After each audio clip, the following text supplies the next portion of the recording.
ताल लगारी में पोरत पारा माड़ी गैस इंतजामिया खिलाफ एहतजाज कयो वियो। गुलाम हैदर लगारी जे रहवासी हाफिज़ गुलाम अकबर कासमी चयो त माड़ी गैस इंतजामिया संदसि ज़ाती ज़मीन मां ज़बरदस्ती बिना मुआवज़े जे गैस पाइपलाइन गुज़ारे रही आहे।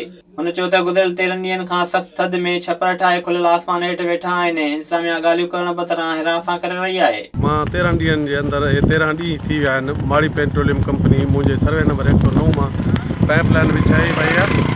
हाणे उन्हनि खे दफ़न करण जी कोशिशि कई आहे, माना पूरनि जे लाइ मां उन्हनि खे रोकियो आहे।